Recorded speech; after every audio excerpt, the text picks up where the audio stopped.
தூத்துக்குடி நாசரேத் திருமண்டல சபை உறுப்பினர்களுக்கு நமது திருமணத்தில் ஐக்கியமாயுள்ள தூய பவுலின் வில்லபுரம் சேகரத்தை குறித்தும் அதன் கிளை சபையான மடத்துறை சேர்ந்த தூய பிரசன்ன ஆலயத்தை குறித்தும் சேகர தலைவர் திருமணத்தின் குருத்துவ செயலர் திரு டிஜிஏ தாமஸ் ஐயா அவளை குறித்தும் சில தவறான தகவல்கள் பரப்பப்பட்டு வருகிறது. இதை குறித்து சேகரத்தின் திருமண்டல பிரிவினர் உறுப்பினர் என்ற பெயரிலும் கமிட்டியின் சார்பாகவும் சில விளக்கங்களை கூற கடமைப்பட்டிருக்கிறேன். சேகர தலைவர் புதிய குருவானவர் திரு தாமஸ் ஐயா அவர்கள் மார்ச் 1ஆம் தேதி பொறுப்பேற்று இன்னும் 6 மாதங்கள் கூட முடியவில்லை. பொதுவான ஒரு காரியத்தை குறித்து வெளியில் கூற விரும்பும் பொழுது அல்லது வலைதளத்தில் பதிவிடும் பொழுது சம்பந்தப்பட்ட 2 தரப்பினரும் கேட்டு விசாரித்து அதன் பின்பு வலைத்தளத்தில் பதிவிட்டிருக்க வேண்டும். குருவானவரை குறித்து தவறாக கூறப்பட்டுள்ளது. சேகர தலைவர் குருத்துவ செயலர் திரு தாமஸ் ஐயா அவர்கள் சபையின் எல்லா ஆராதனைகளிலும் கிளை சபைகளிலும் ஏற்கனவே உள்ள சுழற்சி ஒழுங்குமுறையின்படி தவறாது பங்கெடுத்து வருகிறார்கள். சபை மக்கள் திருப்திப்படும் வகையில் எல்லா ஆராதனைகளிலும் பங்கெடுத்து வருகிறார்கள் என்பதுதான் தரிசனமான உண்மை. A few moments later. அந்த மில்லர்புரத்துல இருந்து பேசுறேன் ஐயா. வணக்கம்.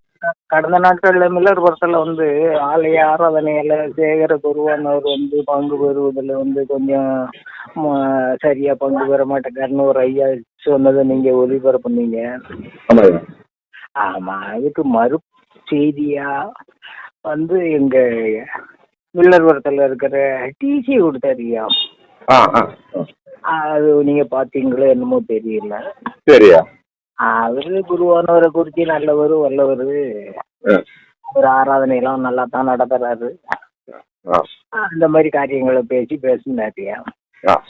அப்புறம் உதாரணத்துக்கு ஒரு காரியத்தை சொன்னாரு. 3 நாள் கூட்டாளத்தில் ஒரு முகாம் நடந்தது. அந்த முகாமும் கூட ஐயா அங்க இருந்து உடனடியா ஒரு அடக்க ஆராதனை அன்னைய தேதியில இருந்தது. அந்த 3 நாள் முகாம் அங்க இருக்கும்போது அப்படி இருந்தும் அந்த அடக்க ஆராதனைக்கு நடத்தினாங்கன்னு எல்லாம் சொன்னாங்க. அந்த அடக்க ஆராதனை நடந்தது ஞாயிற்றுக்கிழமை. அப்படி அந்த ஐயா அவ்வளவு ஆர்வத்தோட வந்தாங்கன்னா ஞாயிற்றுக்கிழமை கால ஆராதனைக்கும் வந்திருக்கணும்ல. வரல. அடக்க ஆராதனைக்கு மட்டும் கலந்துக்கிட்டாரு. அடக்க ஆராதனை யாருக்கு நடந்ததுன்னா அந்த கமிட்டியில இருக்கிற ஒரு கமிட்டியோட தாத்தா மெம்பர் தாத்தா. அதுல அவர் கலந்துக்கிட்டாரு. அதான் டிஜி பெருமையா பேசினாரு. குருத்துவ காரிய தெரிஞ்சுங்க. குருத்துவ காரியம் திருமண்டலத்திலேயே அவங்களுக்கு ஒரு கேபினை போட சொல்லிட்டீங்க. இல்லை, கேபினை போட்டு அவங்களுக்கு பர்சனல் பிஏ போட சொல்லுங்க, பியூனை போட சொல்லுங்க, கிளர்க்கை போட சொல்லுங்க. அங்கே உட்காந்து அவங்கள திருமண்டல வேலையில பார்க்க சொல்லுங்க. ஏன் ஒரு சேகரத்துக்குள்ள அனுப்பிட்டு திருமண்டல ஊழியத்தை பார்க்க திருமண்டலத்தை ஊழியத்தை பார்க்க நீங்க சேகரத்தை கை விடுறீங்கல்ல, மந்தியை மேய்க்க மாட்டேங்கல்ல. மந்தியை மேய்க்கணும்ல. இப்ப அவங்க என்ன சொல்றாங்கன்னா எலெக்ஷன் எலெக்ஷன் நான் பிஸியா இருக்கேன் அப்படின்றாப்ல. ஐயா ரைட் பிஸியா இருக்கீங்கன்னா 2 மாதம் லீவை போட்டு போங்க. ஒரு வேற யாராவது ஒரு 1000 ரூபாய் போடலாம் அப்படிதானே சொல்றீங்க? ஏற்கனவே உதவி குருவானவர் ஒருத்தர் இருக்காருல்ல, அவர் நடத்திட்டு போறாரு. நீங்க 2 மாதம் லீவ் போட்டீங்கன்னா இதை பத்தி யாருமே பேச மாட்டாங்கல்ல உங்ககிட்ட. கண்டிப்பா. இதை பத்தி யாரும் கேட்க வேண்டிய அவசியம் இல்லை, பேச வேண்டிய அவசியம் இல்லை. ஐயா லீவ்ல இருக்காங்க, அவங்க பர்சனலா அவங்க சொந்த காரியமா லீவ் எடுத்திருக்காங்க, வச்சிருக்காங்கன்ட்டு அந்த காரியம் அதோட போயிடும்ல. ஐயா அப்படி இல்ல. இப்போ நாங்க பொது தளத்துல வெளியிடும் போது ஐயா வெளியில போலீஸ் போன்றவர்களை வச்சு என்கிட்ட பேசுறாங்க. அப்படிலாம் கிடையாது அப்படின்னு சொல்லிட்டு நீங்க என்ன அவதூறு பரப்புறீங்க அப்படின்னு சொல்றாங்க. அதுக்கு நீங்க என்ன சொல்ற விரும்புறீங்க? என்ன சொல்றாங்க? அவங்க சொல்ற எல்லாம் அவங்க பக்கத்துல இருக்கிற நியாயத்தை சொல்ற மாதிரி தானே சொல்லுவாங்க. அவங்க என் பக்கத்துல தவறு இருக்குன்னு சொல்லுவாங்களா யாரும்? கண்டிப்பா. இப்ப டிஜி அவங்க ஆளுங்கட்சியை சேர்ந்தவங்க. அதனால டிஜி அவங்களுக்கு ஆதரவா தான் பேசுவாங்க. இது கமிட்டி செக்ரட்டரி ட்ரெஸரர் குருவானவரை நாங்க கட்டுப்படுத்தி பேசுற அளவுக்கு அதுல அவங்களுக்கு என்ன பவர் இருக்கு என்ன ஏதுன்னு எங்களுக்கு தெரியாதுயா. அதனால அதை நான் உங்களுக்கு தெரியப்படுத்துறேன். மேலும் அவங்க டிஜி சொன்ன வார்த்தை முற்றிலும் தவறான ஒரு வார்த்தை. இந்த மாதம் 1ஆம் தேதி வாக்குத்தத்த ஆராதனை நடத்தினாங்களான்னு கேள்வி. இந்த மாதம் 2வது ஞாயிற்றுக்கிழமை 2 ஆராதனை, அதுல ஒரு ஆராதனையிலாவது பங்கு பெற்றாங்களான்னு கேளுங்க. இவ்வளவு நடந்ததுக்கு அப்புறமும் நான் எதுவுமே செய்ய மாட்டேன். நீ என்ன சொல்றது, நான் என்ன கேட்கறது?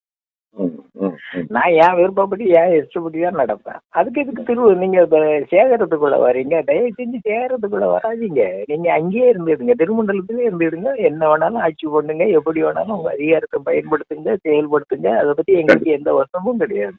கண்டிப்பா. திருமணம் சேகரத்துக்குள்ள வந்தாச்சுன்னா சேகரத்துக்கு நீங்க கட்டுப்பட்டு தான் நடக்கணும். இதை வந்து நம்ம உபத்தலைவர் மோசன் ஜெபராஜ் ஐயாவுடைய கவனத்துக்கு கொண்டு போனீங்களா நீங்க சபையார்? இல்ல நாங்க யார்கிட்டயும் எதுவும் சொல்றது இல்லையா. நீங்க கடந்த நாட்கள்ல இந்த கரியமோ ஒரு கம்பி உங்ககிட்ட பேசுனதை நீங்க அதை நீங்க வெளிப்படுத்தினீங்க சபையா இருக்கு. அதனால மீண்டும் உங்களுக்கு யார்கிட்ட நியாயத்துக்கு சொல்றதுன்னு தெரியலையா எங்களுக்கு? என்ன சொல்றோம், நாங்க உங்ககிட்ட சொல்றோம், நீங்க நின்று அது சம்பந்தமா தெரியப்படுத்துறீங்க. இருந்தாலும் அவங்க ஏற்றுக்கிட்டுறது இல்லை, ஒத்துக்கிட்டுறது இல்லைன்னா நம்ம இறைவன்ட்டு முறையிட்டு போக வேண்டியதான். வேற என்ன செய்ய முடியும்? ராஜன் சொல்லாம ராஜன் கொஞ்சம் நல்லா இந்த திருப்பி நல்லா ஆட்சி பண்ணணும்னு நினைச்சு சொன்னாங்க என்கிட்ட. அவங்ககிட்ட சொல்லி பாத்தீங்களா? அவங்களெல்லாம் நாங்க போய் பார்க்க முடியாது இல்லையா. அதெல்லாம் கமிட்டி சம்பந்தப்பட்டவங்க தான் போய் பார்க்க முடியும். டிசி அவங்க லெவல்ல தான் அவங்க போய் பார்க்க முடியும். இந்த நியாயத்தை இப்போ நியாயத்தை யார்கிட்ட போய் சொல்றது உங்களுக்கும் தெரியல எங்களுக்கும் தெரியல. அதான் விஷயம், வேற ஒண்ணும் இல்லை. ஏன்னா நம்ம வேற ஒண்ணுமே சொல்லல. அப்ப ஐயா பத்தி வேற எந்த குறையும் சொல்லல. அன்னைக்கு ஏன்ட்ட பேசினாங்க, அவங்க தரப்புல பேசும்போது நான் சொன்னேன் வேணும் என்ன சந்திக்கிறேன்னு சொன்னாங்க. நான் அதெல்லாம் வேண்டாம். முதலாவது ஆலய ஆராதனைகள் ஒழுங்கா கலந்துக்க சொல்லுங்க. காலையில் சாயங்காலமும் ஞாயிற்றுக்கிழமை ஆராதனைகள் ஜெபன் ஆராதனைகள் கலந்துக்க சொன்னேன். பட் ஆனா அவர் அது ஒரு ஏற்றுக்கிற மாதிரியே இல்லையா. முதல்ல ஒரு காவல்துறை அதிகாரி வச்சு பேசுறாரு, அதுக்கப்புறம் இன்னொரு காவல்துறை அதிகாரி வச்சு பேசுறாரு. இது வந்து ஒரு ஆன்மீகத்தை சார்ந்து நிக்கிற ஆயர் செய்யற வேற மாதிரி தெரியல. அது ஏன் அப்படி ஐயா பண்றதுன்னு தெரியல. இல்ல ஏன்ட்ட கூட நேரம் பேசலாம். இப்ப நான் கூட நேரம் வரலாம், ஏன்ட்ட வந்து என்ன கூட்டணி பண்ணலாம். இல்ல நீங்க சொல்றது பொய்யான குற்றச்சாட்டுன்னு சொல்லலாம். அப்புறம் அவர் அதை விட்டுட்டு காவல்துறை அதிகாரிகளை வச்சு என்கிட்ட பேசுறாரு. ஆமா, மிரட்டுறாங்க. அப்புறம் நம்ம அவரை பற்றி சொன்னதுக்கு அப்புறம் அவங்க உண்மை புரிஞ்சுக்கிறாங்க. இது இப்போ இப்போ இப்படிப்பட்டவர் பேராயருடைய வேட்பாளர் அனுக்கும் போது அவர் பேராயர் எல்லாரும் விரும்புறாங்களாம வந்தா எப்படி இருக்கும் அது சொல்லுங்க. ஏன் சேகரத்திலே ஒண்ணும் நல்லது நடக்க மாட்டேங்குது ஐயா. ஒரு வாரத்துல ஞாயிற்றுக்கிழமை ஒரு ஆராதனை, செவ்வாய்க்கிழமை சுகமொழிக்கும் ஆராதனை, வெள்ளிக்கிழமை ஒரு உபவாச கூட்டம், சாயங்காலம் ஒரு நற்கரண ஆராதனை. 4 ஆராதனை தான் ஒரு வாரத்துக்கு. இவங்களுக்கு அதுக்கு மேல வேலையே கிடையாது ஐயா. அப்படி இருக்கும்போது இந்த 4 ஆராதனையும் ஒழுங்கா நடத்துறது இல்லை. உதவி குருவானவர்னு ஒருத்தர் போட்டிருக்காங்க. அதை உதவி குருவானவர் தான் என்னத்தையே செஞ்சுக்கிட்டு இருக்காரு. அதுக்கு ஒரே அடியா உதவி குருவானவரு எங்களுக்கு சேகர குருவானவரை போட்டு போடலாம். கண்டிப்பா கண்டிப்பா கண்டிப்பா. இந்த மாதிரி சரியா, நான் மீண்டும் உங்களுடைய நான் என்ன சொல்றதுன்னு எனக்கு தெரியல. நாமளும் சொல்றேன். இன்னொரு 2 காரியம் சொல்றேன் ஐயா. சொல்லுங்க. வந்து மடத்தூர்ல போய் அந்த தேர்தல் நேரத்துல அவங்ககிட்ட ஓட்டு கேட்டது வந்து நாங்க ஒரு 6 மாசத்துல உங்களுக்கு இதெல்லாம் திறந்து கொடுத்துருவோம் வச்சிருவோம்னு என்னெல்லாமோ சொல்லிதான் ஓட்டு கேட்டிருக்காங்க. சரி. ஆனா இப்ப 8 மாசமாயும் ஒண்ணும் செய்ய முடியல. இப்போ கடைசி சட்டத்திட்டங்கள் என்னெல்லாமோ மாறி மாறி வந்துகிட்டு இருக்கு. இப்ப பாடசாலையிலையும் வச்சு ஆராதனை நடத்த முடியாது. அந்த மாதிரி ஒரு சூழ்நிலை. அடுத்து அவங்க டிசி இன்னொரு காரியம் சொன்னாங்க. நாங்க வந்து அதுக்கப்புறம் அசனா காரியத்தை குருவனவர் கொடுத்த ஆலோசனை எப்படி நாங்க ரொம்ப சிறப்பா செஞ்சிருக்கோம் வச்சிருக்கோம்னு என்னெல்லாமோ சொன்னாங்க. ஆனா கடந்த கால அசன வரவு செலவு புத்தகம், இந்த காலம் இவங்க வரவு செலவு போட்ட தகவல் பலகையில் உள்ள நோட்டீஸ் இதெல்லாம் நான் ஒப்பிட்டு பார்க்கும்போது கடந்த காலத்துல வந்து அவங்க வந்து 14,50,000 வசூல் பண்ணியிருக்காங்க. இவங்க இந்த தடவை 19,62,200 ரூபா வசூல் பண்ணியிருக்காங்க. 5 லட்சம் ரூபா கூட வசூல் பண்ணியிருக்காங்க. ஆனா கையிருப்பு வந்து ரொம்ப குறைவா காமிச்சிருக்காங்க. மீதம் எவ்வளவு கேட்டிருக்காங்க? 19,000 சில்லற கம்மியா. இல்ல விலைவாசி கூட்டிருக்கல அதனால ஒரு காரியம் நான் அது சம்பந்தமா உங்களுக்கு நான் தெளிவா சொல்றேன். கடந்த காலத்துல வந்துயா அவங்க வந்து மளிகை பொருள் வந்து 2,57,908 ரூபாய்க்கு வாங்கியிருக்காங்க கடந்த போன வருஷம். இந்த வருஷம் இவங்க வந்து 2,25,989 ரூபாய்க்கு வாங்கியிருக்காங்க. ஆகவே வித்தியாசம் வந்து 31,919 ரூபாய் இவங்களுக்கு சேவிங்ஸ். அவங்களோட இவங்க குறையத்தான் வாங்கியிருக்காங்க. விலைவாசின்னு சொல்றீங்கல்ல, அதுக்காக காய்கறி 1,10,10,000 ரூபாய்க்கு வாங்கியிருக்காங்க அவங்க கடந்த காலத்துல. இவங்க 81,768 ரூபாய்க்கு தான் வாங்கியிருக்காங்க. அதுல 38,232 ரூபா வித்தியாசம். சரி சரி சரி. சமையல் கூலி போன தடவை அவங்க 1,62,700 ரூபா கொடுத்திருக்காங்க, ம் ம் சமையல் பாத்திரம் உள்பட. சரி. இவங்க இந்த தடவை சமையல் கூலி 1,25,000 தான் கொடுத்திருக்காங்க. அதுல இவங்களுக்கு அவங்களுக்கு 37,000 ரூபா வித்தியாசம். ஆ அப்புறம் ஒலி அமைப்பு அவங்க 1,40,000 ரூபா செலவு பண்ணியிருக்காங்க, இவங்க 1,05,000 தான் செலவு பண்ணியிருக்காங்க. 35,000 ரூபா வித்தியாசம். ம் ம் ம் இப்படி எல்லா காரியத்திலுமே இவங்க வந்து சிக்கனமா தான் செலவு பண்ணியிருக்காங்க. அதுல வந்து அவங்கள விட இவங்க வந்து கூடுதலெல்லாம் செலவு பண்ணல. ம் ம் ஆனா கூடுதலா இவங்க வசூல் பண்ணியிருக்காங்க 5 லட்சம் ரூபா. ம் ம் ம் இந்த 5 லட்சம் ரூபா கூடுதலா வசூல் பண்ணி வெறும் 19,000 சில்லறை தான் இவங்க ஒரு மீத கையிருப்பு காமிச்சிருக்காங்க. சரி. அதுல நிறைய செலவுகள் வந்து வித்தியாசமான முறையிலலாம் இவங்க கணக்கு காமிச்சு இங்க நோட்டீஸ் போர்டுல போட்டிருக்காங்க. என்னன்னா, தண்ணீர் பாட்டில் மாநகராட்சி தண்ணீர் 68,800 ரூபான்னு போட்டிருக்காங்க. ம் ம் தண்ணீர் பாட்டில் எவ்வளவுக்கு வாங்கணும்னு தனியா போடணும், மாநகராட்சிக்கு தண்ணீர் எவ்வளவு கொடுத்தாங்கன்னு தனியா போடணும். ஆமா. ம் அந்த மாதிரி போடல. ஆலய வளாகம் பாத்திரம் சுத்தம் செய்த கூலின்னு போது 37,848 ரூபா போட்டிருக்காங்க. ஏப்பா. ம் ம் பாத்திரம் சுத்தம் செய்த கூலி தனியா போடணும், ஆலயம் சுத்தம் செய்த கூலி தனியா போடணும். Correct correct. அந்த மாதிரி இவங்க போடல, எல்லாத்தையும் கம்பைன் பண்ணி போட்டிருக்காங்க. ம் ம் ம் அப்புறம் பாருங்க ஐயா, பாத்திரத்தோட சேர்த்துதான் சமையல் கூலி. ஆமா. ம் இவங்க திரும்ப பாத்திரம் 23,000க்கு வாடகைக்கு எடுத்திருக்காங்க. ம் ம் ஏன் எடுத்தாங்கன்னு தெரியல. சரி. அந்த மாதிரி செலவுகள் முன்னுமா செலவு பண்ணிட்டு இவங்க நாங்க வந்து மீதம் எடுத்திருக்கோம், அவங்க வந்து நஷ்ட கணக்கு காமிட்டாங்கன்னு இவங்க அவங்க மேல பெரிய போட்டாங்க. அவங்கள விட இவங்க 5 லட்சம் ரூபா கூட தான் வசூல் பண்ணியிருக்காங்க. வசூல் பண்ணதுக்கு பெரிய பெரிய செலவுகள் எல்லாம் இவங்க மீதம் தான் எடுத்திருக்காங்க. இவங்க அவங்கள விட கூடுதலா செலவு பண்ணல, குறையத்தான் செலவு பண்ணியிருக்காங்க. ரெண்டாவது, அவங்கள விட இவங்க எல்லா காரியத்திலுமே கொஞ்சம் சிக்கனமா தான் போயிருக்காங்க. ஆனா கையிருப்பு மட்டும் குறைய காமிச்சிருக்காங்க.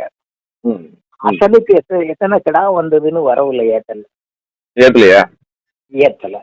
அந்த வரவு செலவு கணக்கு நோட்டீஸ் போர்டுல போட்டிருக்கிற அந்த தாள்ல எழுதணும்ல, அது இல்ல. எத்தனை போய் அரிசி வந்தது எழுதல, எவ்வளவு பருப்பு வந்தது, எவ்வளவு தேங்காய் வந்தது, எவ்வளவு காய்கறி வந்தது, இது எதுவுமே வரவுல ஏத்தாம இவங்க ஒரு வசன கணக்கு காமிச்சாச்சு. இது எங்க சபையை சேர்ந்த டிசி வந்து அதை பெருமையா சபையாருக்கு காமிச்சாச்சு. அசனத்தோட சபையில் உள்ள ஒரு குடும்பத்துக்கு ஒரு டோக்கன் பேசி அதெல்லாம் கண்டிப்பா பண்ணி கொடுத்தாங்க. கூட ஒரு டோக்கன் தாங்கய்யான்னு கேட்ட யாருக்குமே கொடுக்க மாட்டேன்ட்டாங்க. அந்த சபையில மொத்தம் 340 குடும்பம்.